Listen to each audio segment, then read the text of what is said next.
मराठा समाजाच्या आरक्षणाच्या मुद्द्यावर आम्ही गेल्या वर्षभरापासून काम करायला लागलोय। त्याच्यामध्ये अनेक ठिकाणी लपवलेलं दप्तर जे आहे ते म्हणजे शिंदे समितीच्या माध्यमातून ज्या नोंदी पब्लिश झाल्यात त्याच्यामध्ये सुद्धा अनेक नोंदी लपवलेल्या आहेत। त्या आम्ही शोध घेत असताना आम्हाला काही गोष्टी सापडल्या। त्याच्यामध्ये कुळवाडी, कुरवाडी, कुलवाडी, कूर, तिराळी, तिराळे आणि ती अशा नावानं जातीचा उल्लेख आहे आणि ह्या वास्तवात मराठा समाजाच्या ह्या पोट जाती आहेत, कुणबी समाजाच्या ह्या पोट जाती आहेत, पण त्यांची नोंद मात्र ओबीसीच्या यादीमध्ये, कुणबीच्या यादीमध्ये झालेली नाही। त्यामुळे आम्ही राज्य मागासवर्ग आयोगाकडे मागणी केलेली आहे की या सर्व जातींना मराठा कुणबी समाजाच्या पोट जाती म्हणून समावेश करण्यात यावा। कारण कोल्हापूर जिल्ह्यामध्ये 1901च्या जनगणनेनुसार 3,83,000 कुणबींची नोंद आहे आणि प्रत्यक्षात कोल्हापूर जिल्ह्यामध्ये ज्या नोंदी सापडलेल्या आहेत, पब्लिश झालेल्या आहेत, त्याच्यामध्ये फक्त 1,40,000 कुणबी नोंदी सापडलेल्या आहेत। म्हणजेच 2,40,000 कुणबी आज सुद्धा ज्या अप्रकाशित राहिलेल्या आहेत, समोर आलेल्या नाहीत, सापडलेल्या नाहीत, तर त्याचं कारण आहे की त्या वेगवेगळ्या नावानं आज रेकॉर्डमध्ये या फिरायला लागलेले आहेत आणि अपभ्रंश झालेला आहे। म्हणजे तिराळे, तिराळी, तिल्लारी, तिल्लोरी आणि तिल्लोरी कुणबी अशा ह्या जातींचा कुणबीमध्ये समावेश झालेला आहे, कुणबीच्या पोट जातीमध्ये। पण तिराळे आणि ती ह्या जाती मात्र समजून येत नाही।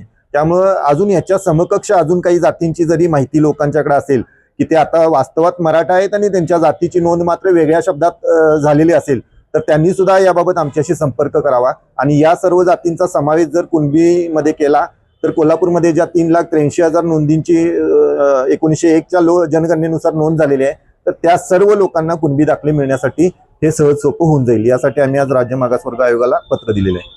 अशी घटना कुठे आढळली, आपल्याला कोणत्या गावामध्ये स्पेसिफिक आपल्याला पाहायला? आता मी करवीर तालुक्यातलं रेकॉर्ड बघितलं, जवळपास 50 गावांचं मी रेकॉर्ड बघितलं। 50च्या 50 गावांमध्ये कुळवाडी, कुरवाडी, कुलवाडी अशा नोंदी आहेत, कूर नावानं पण नोंदी आहेत। म्हणजे ते लिहिणाऱ्यानं त्यावेळेला लिहिलेलं आहे, शॉर्टमध्ये लिहिलेलं आहे। अजून खेबवडी नावाचं गाव आहे करवीर तालुक्यात, त्या गावात 200 पेक्षा जास्त नोंदी आहेत, त्या ती नावानं आहेत। ती म्हणजे तिराळे किंवा तिराळी। त्याच्या बाजूला सिद्धनेरली नावाचं गाव आहे, त्या सिद्धनेरलीमध्ये, बामणीमध्ये तिराळे आडनावाची लोक आहेत। त्या लोकांनी पण माहित नव्हतं की ह्या शब्दाचा अर्थ काय होतो, तर ह्या कुणबी समाजाच्या कुणबीच्या पोट जाती आहेत आणि त्यावेळेला उल्लेख करताना वेगवेगळ्या पद्धतीने तिची नोंद झालेली आहे। गावांची नावं बदलल्या असा गंभीर आरोप तुम्ही केला, नेमका काय प्रकार? हो, आम्ही अनेक ठिकाणी आता करवीर तालुक्यातला आम्ही दुरुस्त करून घेतलं। त्याच्यामध्ये काही लोकांनी खोडसाळपणानं कुणबीचं रेकॉर्ड जे आहे ते तपासत असताना किंवा त्याच्या अगोदर रजिस्टरच्या वरती गावाचं नाव म्हणजे मूळ रजिस्टर जे आहे, जन्ममृत्यूच्या नोंदी आहेत, त्या मोडी लिपीतील आहेत, पण वरती नाव मराठीमध्ये चिकटवलंय आणि चिकटवत असताना तिने नावं बदलून चिकटवलेलं आहे। त्यामुळे हे लोकांचं म्हणजे आडनावात साम्य असते, त्यामुळे लोकांना ह्या नोंदी सापडायला तयार नाहीत। तसं आम्ही काही गावांची नोंद करवीर तालुक्यामध्ये शोधून दिलेली आहे। सावर्डे नावाचं गाव आहे, सावर्डे तुम्हाला, त्यांच्या नोंदी मांढरे गावाच्या नावानं फिरत होत्या किंवा त्या लपवून ठेवलेल्या होत्या आणि अजून कुरडू नावाच्या नोंदी होत्या, ते गिरगाव गावानं फिरायला लागलेल्या। आता सुद्धा माझ्याकडे करवीर तालुक्यातलं खुपिरे गाव आहे, खुपिरे गावामध्ये 115 नोंदी आहेत, गोकुळ शिरगाव गावामध्ये 107 आहेत, शिये गावातल्या नोंदी आहेत, इस्पुर्ली गावातल्या नोंदी आहेत, ह्या सगळ्या लपवून ठेवलेल्या आहेत। म्हणजे रजिस्टर असून सुद्धा न तपासलेलं रेकॉर्ड आहे। तसं जर आम्ही जिल्ह्यामध्ये प्रत्येक तालुक्यामध्ये आम्ही ही मोहीम राबवणार आहे।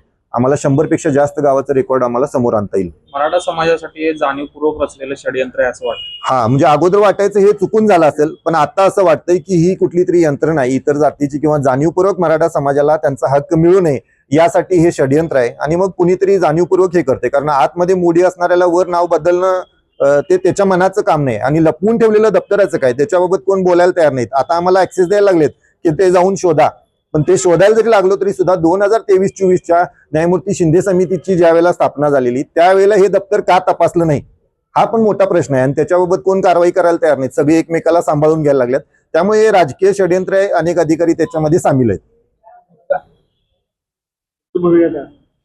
हे जर बदल होत नसतील तर आम्ही तीव्र आंदोलन करू। आम्ही आता सद्यस्थितीत तरी आम्ही मोडी अभ्यासक सोबत घेऊन आम्ही तालुक्यातलं रजिस्टर आणि रेकॉर्ड शोधायला चालू केलंय आणि ज्या गावांच्या नोंदी मिळतील त्यासनी आम्ही ह्या नोंदी द्यायला लागलोय।